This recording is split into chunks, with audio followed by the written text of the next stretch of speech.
7 things your well-being program should include. Hi, I'm Jessica Rector, CEO of Blaze Your Brain.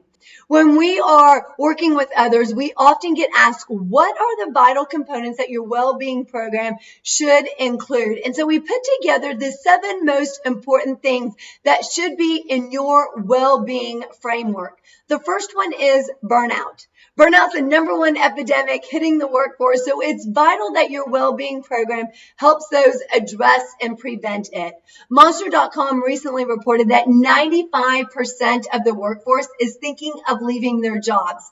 And the number one reason cited is burnout. And according to employees, 97% of workplace wellness initiatives don't specifically address or help them prevent burnout. So there's a huge gap in opportunity in those workplace wellness programs to implement a burnout component. So it's not just focused on the physical ailments of an employee, but it's focused on the whole well-being of them. The next component that your well-being program needs to have is a mental health topic.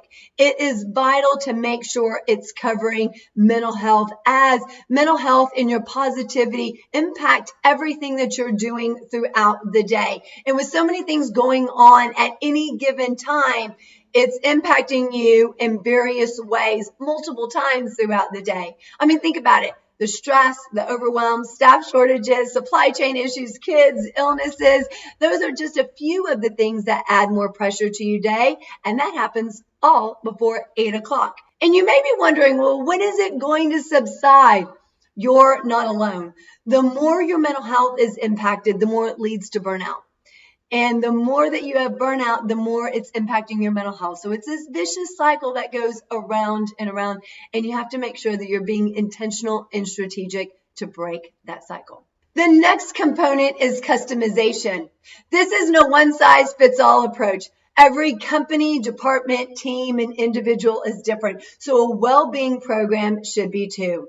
It's not a one-size-fits-all approach. You need one that's going to meet your needs and objectives, whether it's building a well-being culture with consulting, training your teams with monthly calls, getting your well-being director certified, creating white label videos for new hires, or developing executive roundtables.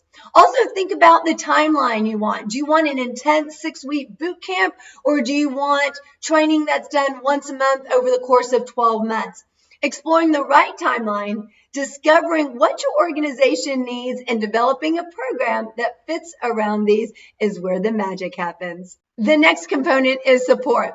They want connections and discussions, a place where they can go to share their insight and get valuable ideas that they can go back and implement. Now, this includes subjects for conversations as well as manageable things that they can import into their day, whether it's a small task or a subject to ponder. They want to surround themselves with people that care and support them while also getting understanding, because they want that safe place where they can go and express those challenges and issues that are coming up and receive encouragement and appreciation for their views. The 5th component is Q&A.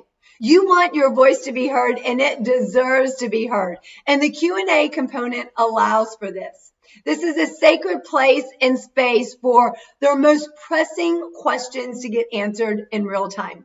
People are struggling in the day-to-day where they need help with specific challenges and scenarios. So when they hear others' questions, they get answers to those things that they may not have even thought that they need answers to. But those things may be coming up in the future for them, and they feel more prepared with those solutions in hand.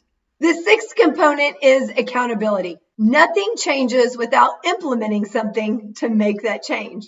What that means is you may have the best intentions, but if you don't put something into action, nothing's going to change. Everything's going to remain the same.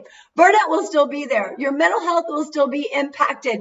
And accountability helps with this, because when you implement something, you'll discover what works, what doesn't, what needs tweaking, what needs to be adjusted. And so you receive something to work on during those sessions, but then also after them, in between those sessions. And so when you come back to the next session, you can say, I implemented this and this is what happened. So you can get feedback on how to make it more successful next time. This also creates good habits for enhancing your mental health and preventing burnout. And the last component is experts. You'll find a lot of companies who have recently started offering wellness programs, which are not the best use of your resources. With 10 years of research, our programs are backed by this research, expertise, and real-world strategies. Your program needs to be provided by a company, whether it's Blaze Your Brain or a similar company who specializes in well-being, burnout, and mental health. So we encourage you to do your due diligence and find the best fit for your organization. These are the 7 most important components of a well-being program. Which well-being program component is yours lacking? And where do you need to go back and implement one that's stronger, that's really going to help your people prevent burnout and enhance their mental health so they can keep showing up as their best amazing self?